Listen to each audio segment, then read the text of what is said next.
Dans cette vidéo, je vais te montrer comment on peut obtenir à partir de la décomposition d'un nombre en un produit de facteurs premiers, comment on peut obtenir donc le nombre de ses diviseurs et ainsi que la liste de tous ces diviseurs. Alors on prend l'exemple ici avec 84 qu'on a représenté donc ici en haut à gauche. Et donc 84 est composé de trois nombres premiers. Donc la décomposition en produit de facteurs premiers est donnée ici dans la partie circulaire autour de 84 et nous avons écrit la décomposition 2 au carré multiplié par 3, c'est-à-dire 3 puissance 1, multiplié par 7, c'est-à-dire 7 puissance 1. Alors comme on sait que tout nombre entier strictement supérieur à 1 a au moins 2 diviseurs, donc ici les diviseurs obligatoires de 84 sont très faciles à trouver, il s'agit de 1 et de 84 lui-même. D'autre part, grâce à la décomposition en produit de facteurs premiers, on peut donc trouver la liste de ces diviseurs premiers qui sont 2, 3 et 7. L'objectif ici est de trouver donc combien il y a de diviseurs au total et quelle est la liste complète de ces diviseurs. Pour trouver le nombre total de diviseurs du nombre 84, on va travailler ici sur les exposants qui figurent sur chacun des facteurs premiers et on va l'augmenter d'une unité. Donc ici l'exposant 2 devient 3, l'exposant 1 ici devient 2 et l'exposant 1 ici sur le 7 devient 2. Donc on multiplie ensuite ces résultats, donc 3 fois 2 fois 2, 3 fois 2, 6 fois 2, 12. Ça va nous donner donc 12 diviseurs au total qui divisent le nombre 84. On va trouver ces 12 diviseurs en effectuant des combinaisons de multiplication entre différentes puissances des facteurs premiers qui composent ce nombre. Donc comme le 2 apparaît au carré, nous allons en voir les puissances successives de 2, 2 puissance 0, 2 puissance 1 et 2 puissance 2. Ils vont être combinés chacun à des puissances de 3, et comme dans la décomposition nous avons 3 puissance 1, on va donc avoir les 3 puissance 0, et ensuite 3 puissance 1. Même chose pour le 7, on aura 7 puissance 0 et 7 puissance 1. Donc l'arbre que tu vois ici en dessous représente pour chacune des puissances de chacun des facteurs ici, eh bien, les combinaisons possibles.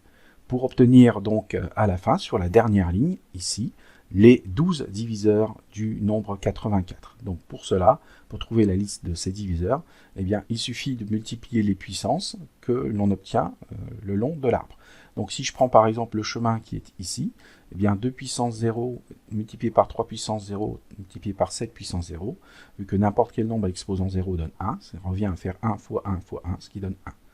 Pour la deuxième partie ici, on a 2 puissance 0 qui vaut 1, de 3 puissance 0 qui vaut 1, donc 1 fois 1 ça fait 1, et 7 puissance 1 qui vaut 7. Donc 1 fois 1 fois 7, ça nous donne 7. Cette méthode nous permet donc de trouver ici tous les diviseurs de 84. Alors si je remonte par exemple ici le calcul sur ce chemin qui est ici, 2 au carré, ce qui nous fait 4, 3 puissance 1, ce qui nous fait 3, 4 fois 3, ça nous fait 12, et 7 puissance 0, cet exposant 0, c'est 1, et donc 12 fois 1, ça nous fait 12. Alors on constate encore ici que des diviseurs en fait sont organisés par paire. 1 fois 84, ça donne 84, ici c'est la paire bleue. La paire rose ici donne 7 multiplié par 12, ce qui donne 84. Ensuite 3 fois 28 en vert, ça donne 84. Et on s'aperçoit d'ailleurs qu'au niveau des couleurs, on a une certaine symétrie par rapport à un axe vertical ici. Les couleurs de chaque côté, ici, sont symétriques. Alors c'est une symétrie sur la couleur et pas sur les nombres évidemment. Alors la méthode par arbre ici n'est pas la seule utilisée, elle peut être difficile à organiser. On peut également le faire sous forme de tableau comme c'est fait par exemple ici en dessous. Donc ici on retrouve la décomposition du nombre 84 en produit de facteurs premiers, donc 2 au carré multiplié par 3 multiplié par 7, et on va organiser les combinaisons entre les différentes puissances de ces facteurs premiers, cette fois-ci sous forme de tableau. Donc on a pris le premier facteur premier ici qui est 2, on va décomposer avec les puissances depuis 2 puissance 0, 2 puissance 1 jusqu'au maximum 2 puissance 2 qu'on trouve dans la décomposition sur la première ligne, qui devient donc l'entête des trois colonnes que l'on a ici sur la droite. Ensuite, on va prendre les deux facteurs premiers restants ici, 3 et 7, et on va les combiner avec leurs différentes puissances. Donc 3 puissance 0 multiplié par 7 puissance 0, 3 puissance 0 multiplié par 7 puissance 1, 3 puissance 1 multiplié par 7 puissance 0, et 3 puissance 1 multiplié par 7 puissance 1. Ici en noir, on va trouver les valeurs numériques correspondantes à ces produits, à ces multiplications. Et même chose ici en tête de colonne, eh bien, ce sont les résultats des puissances de 2. Donc 2 puissance 0, ça fait 1.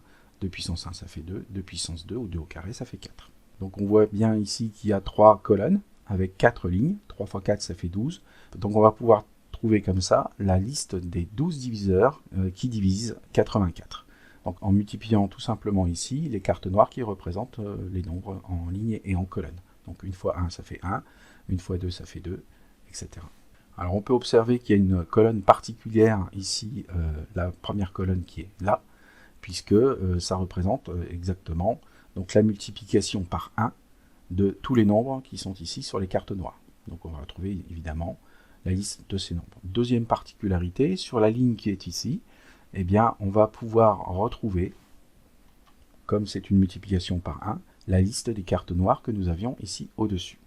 Enfin, dernière particularité qui peut aider au calcul, c'est tout simplement pour passer d'une colonne à l'autre ici, on multiplie par 2, puisque 2 exposant 0 multiplié par 2, ça donne 2 exposant 1. Si on multiplie par 2, ça donne 2 exposant 2.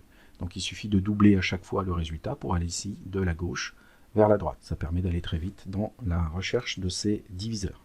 Voilà, à toi maintenant de t'inspirer de ce type de présentation, ici sous forme de tableau, pour pouvoir rechercher la liste de tous les diviseurs d'un entier. À bientôt!